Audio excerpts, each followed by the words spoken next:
It came to light for y'all that this dude wanted me dead way before I came to YouTube.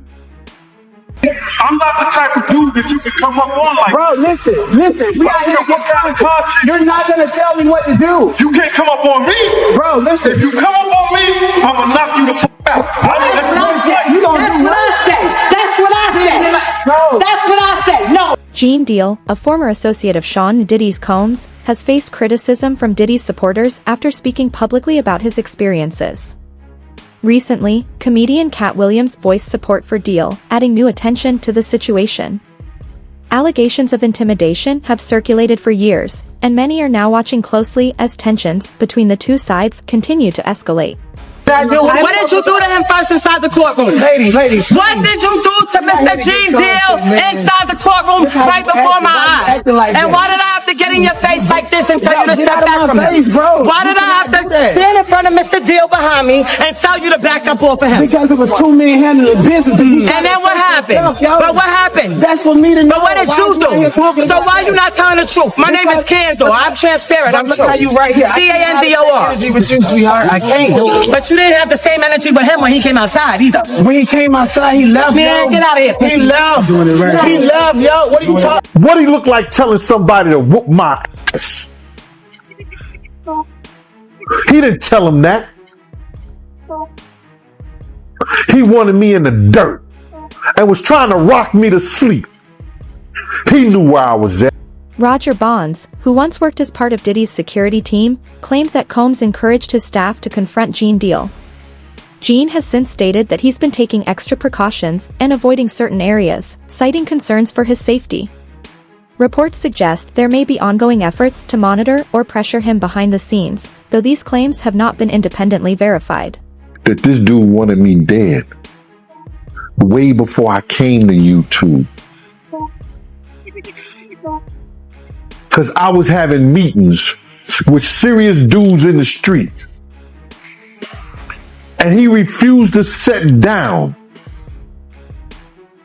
So what did he do? He tell his security team. He didn't tell the NYPD officers. He didn't tell the Department of Correction officers. He didn't tell none of the parole officers or anybody he had working for him that was officers. He told street dudes who had did dirt in the street. When y'all see Gene, y'all do him dirty. Y'all beat him up. He ain't tell him to beat me up. What I look like getting beat up? What a grown man look like? Somebody smacking him around, hitting him and all this shit like that. I ain't taking no ass whooping. I ain't took an ass whooping since the doctor spanked me on my fucking ass. I ain't took an ass whooping since my mom and my daddy. When they stopped taking it, I guess I'm got amnesia. I don't know what an ass whooping look like or feel like. Observers believe the conflict may reflect more than a personal dispute. Some suggest Diddy's actions are meant to assert control or send a broader message. Despite this, Gene continues to speak openly about his experiences and maintains that he won't be intimidated into silence, regardless of external pressure. I got a booking number, then you do interview. I answer any of your questions. I ain't got no problem of answering anything that you want to know.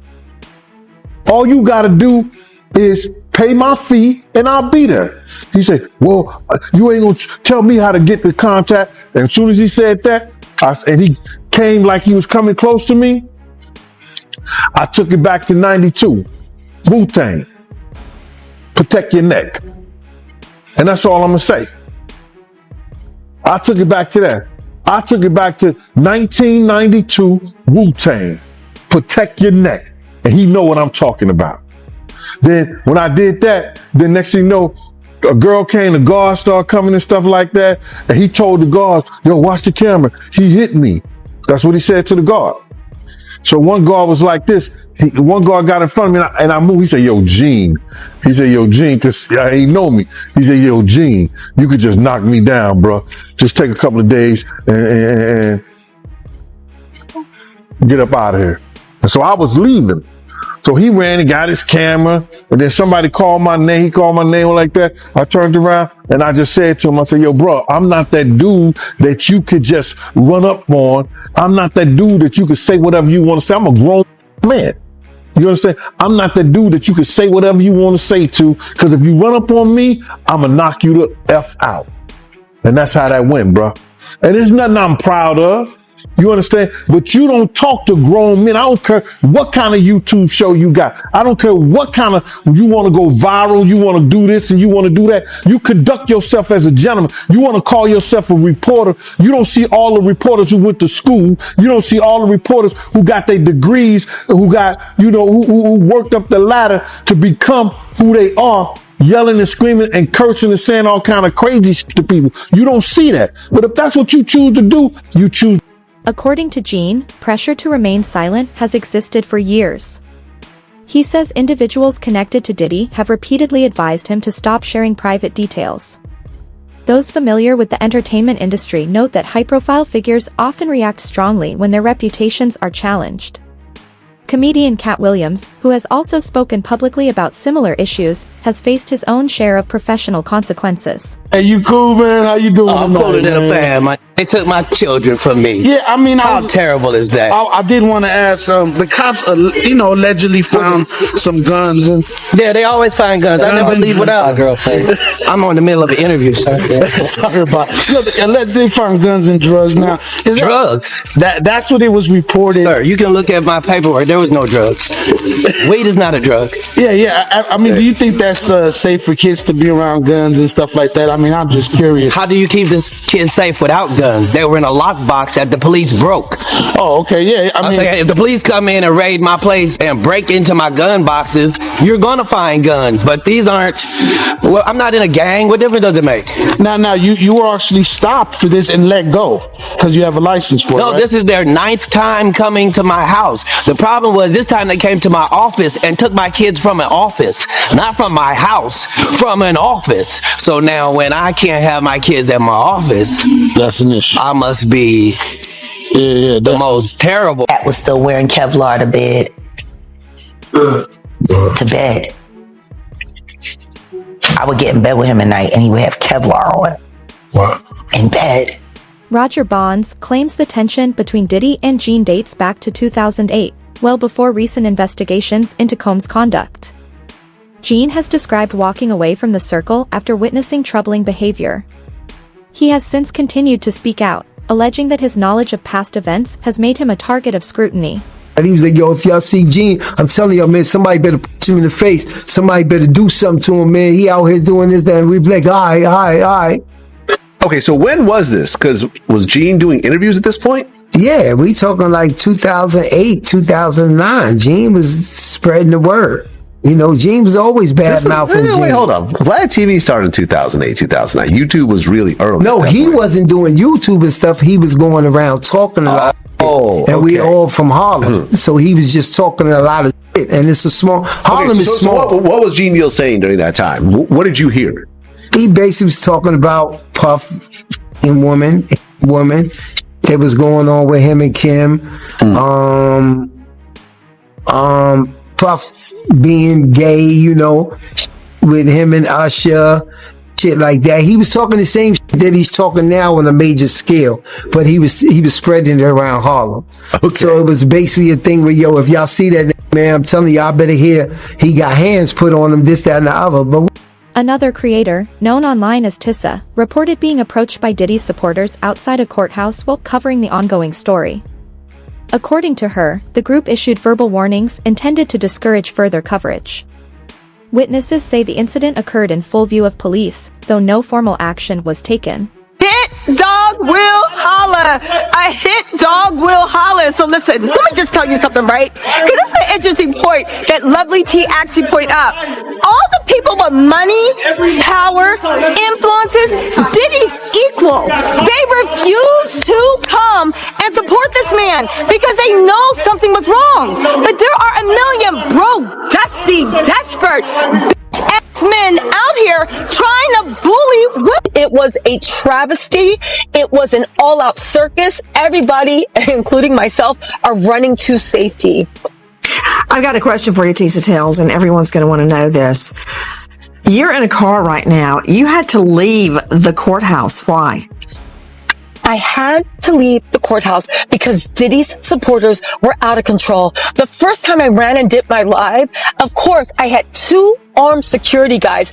Everyone told me, the people in the courthouse is like, make sure you have security. There's a lot of weird stuff going on. It wasn't just me, but I'll tell you what I experienced. Diddy's supporters surrounding me, threatening me, saying that they were going to hurt me. It was a serious situation. It got so bad and there was so much chaos and violence that they actually had to lock the courtroom down and force the Diddy supporters across the street. It was something myself, the news media, mainstream media, new media have never seen in their lives. The level, and again, the jurors, I hope to God they know how to sleep at night.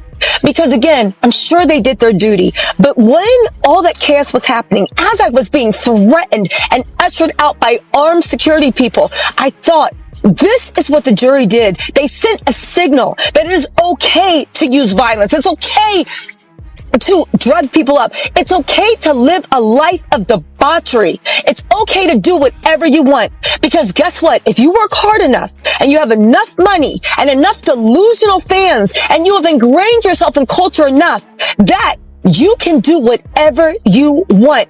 And 12 of your peers will look the other way. Again, this jury was shocking. Tisa Tells, when you say that Sean Combs supporters threatened you, what were they saying? They were saying, you effing B, we're going to kill you, you effing B.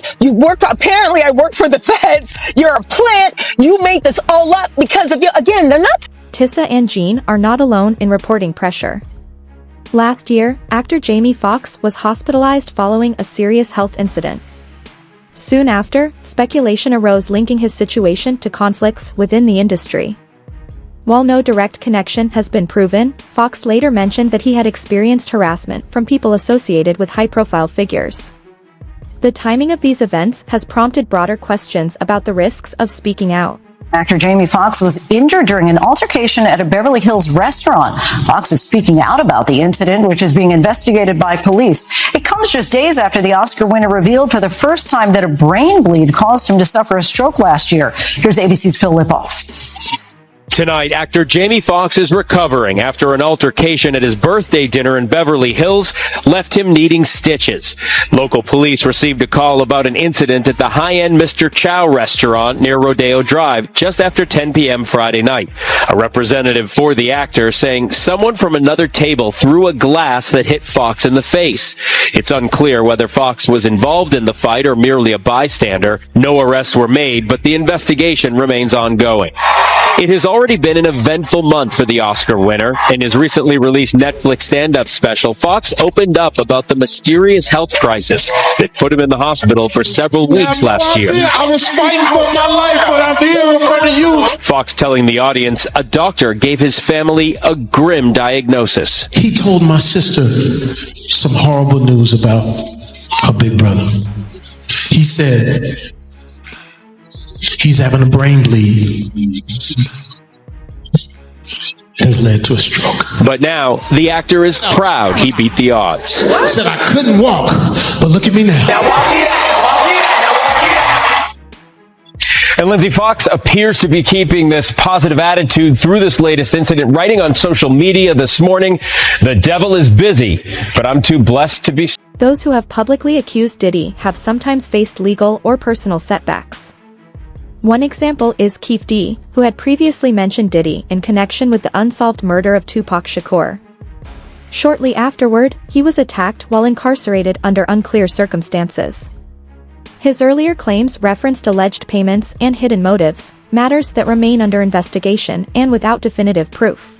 We have an update now on Dwayne Keefe D. Davis. He's charged in the murder of Tupac Shakur. Davis was in court again this morning after a fight with another inmate. Fox 5's Mike Allen walks us through what happened. Dwayne Davis is answering for a jailhouse brawl. Here's what court records show, along with images from surveillance video released by Las Vegas Justice Court. On December 23rd, Davis was being escorted back into his cell when another inmate, Rockland Hamilton, who's also facing a charge, is standing to the right by a sink in this room. Hamilton walked over to Davis and squared up, looking ready to fight. They started throwing punches and grappling, and the officer escorting Davis called for backup, gave verbal commands too for the Celebrity bodyguard, Big Homie CC, has also shared concerns after reportedly facing multiple health issues since commenting on Diddy's controversies. In an interview with Piers Morgan Uncensored, he suggested that individuals who challenge powerful figures often encounter unexpected pushback. He even questioned the sudden passing of Kim Porter, noting that many details surrounding her death remain unclear, though no evidence of wrongdoing has been established. Familiar, along this path, I've been poisoned 3 times.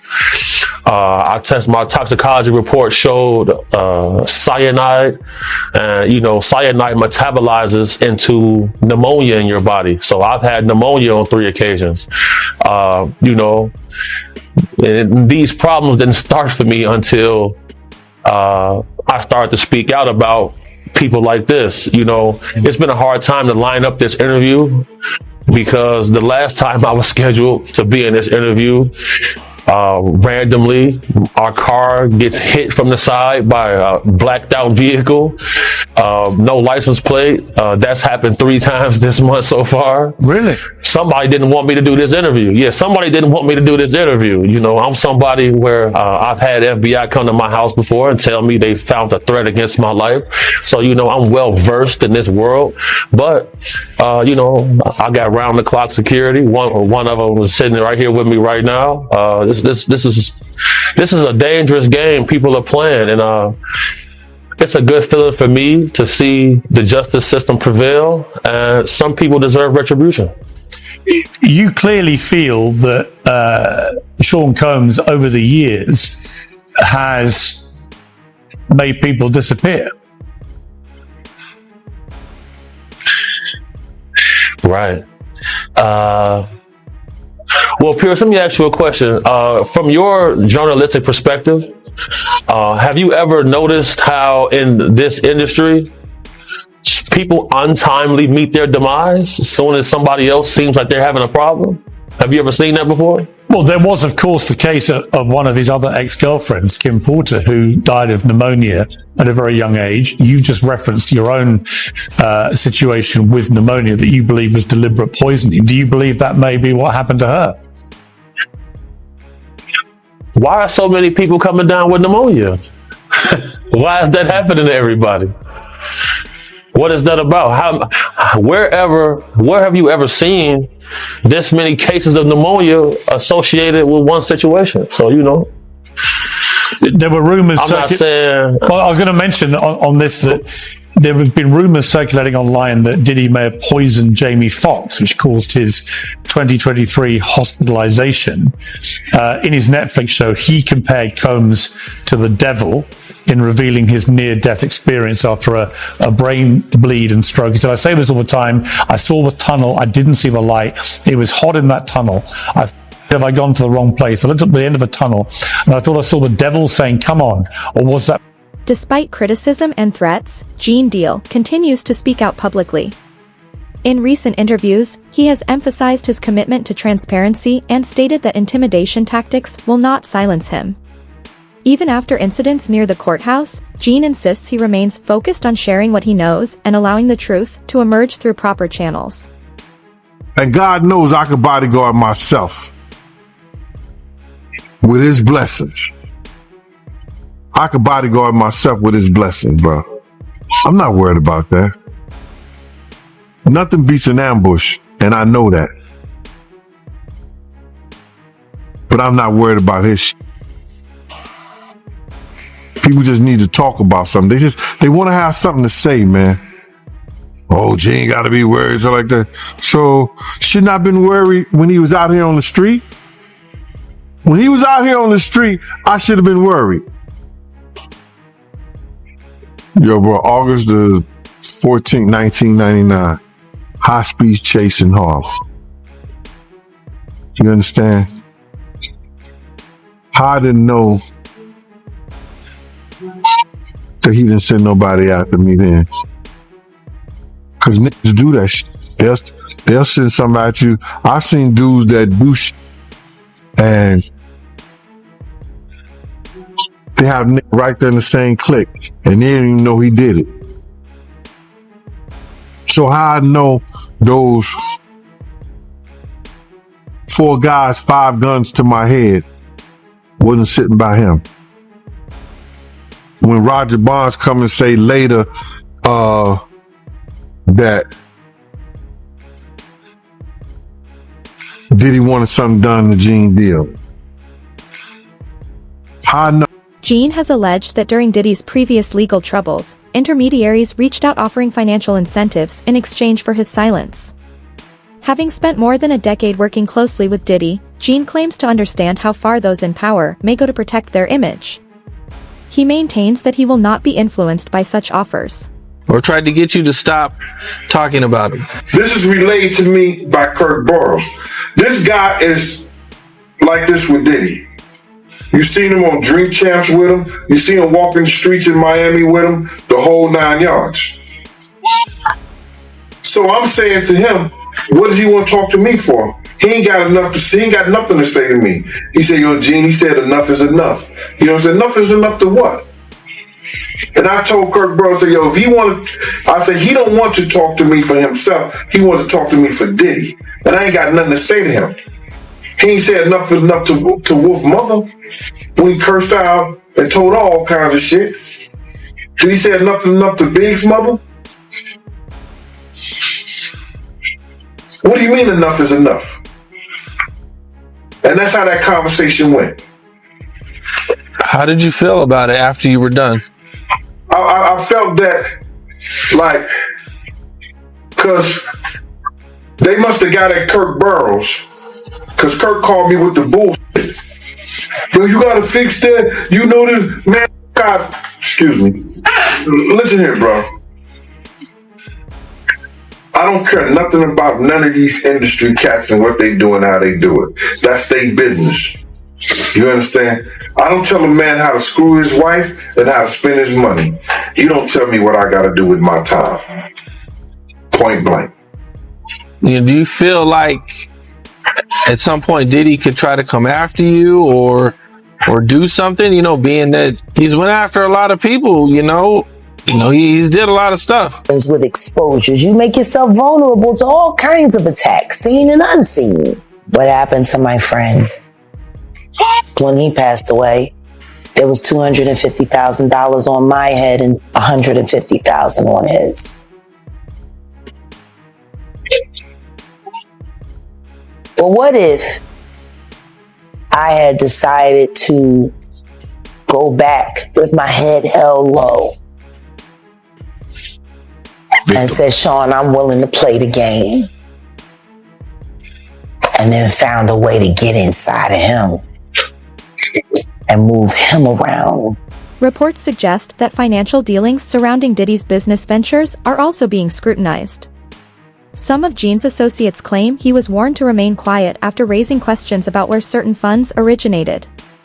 These allegations add another layer to an already complex story involving wealth, loyalty, and accountability. Because news came out that his former bandmate from Dirty Money, she called the other group member Dunn 58 times trying to get her to stop the lawsuit against Diddy. She ain't the only one he was trying to get in contact with.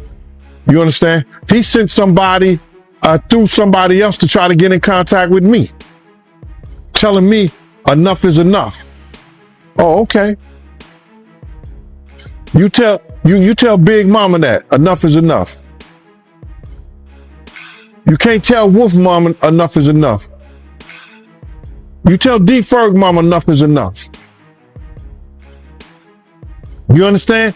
You tell all those people who supported you and they survivors enough is enough. You didn't tell me about that. So he tried to get somebody to reach out to you? No, I got a phone call from Kirk Burrows. And Kirk Burrows, and I ain't gonna get this guy no play. Not Kirk Burrows, but one of the tough dudes that I know that's real close to him said Kirk told me, yo, he want to reach out to you, Gene. He want to speak to you. I said, speak to me for what? What do you want to speak to me for? If he's trying to speak to me, it's for Puff. Point blank. I know the dude. I know how close he is to Puff. He's been with Puff from day one. So he ain't got nothing to say to me, bro. But Kirk Bro did say to me that the dude said enough is enough. When do it becomes enough? Just go ahead and move out the country, baby. Pack a little white guy up. Get on out of here. Go protect your family. Because if you think Sean and he done beat it and you got 30 out of him, at the least, me personally, at the least, I would get your boyfriend every time somebody see him. Like I wouldn't have to be there. So I'm telling you, if I would do that, I don't know, you know Sean better than me. Cassie. So you believe that Diddy, he'll try to harm Cassie if he get up? I think so. I'm not trying to, man, it's hard because I don't know what Sean's getting out. I don't know what Sean is getting out of prison. I don't know if Sean is reformed. You get what I'm saying? Like, I don't know if Sean gonna get out more arrogant now that you just beat the feds. You see his kids dancing around. They don't look grateful. They look like, yeah, we gonna keep winning. That's not the attitude I would be giving. When I beat my case, when I walked out on my case, I dropped to my fucking knees. I didn't want to be around nobody.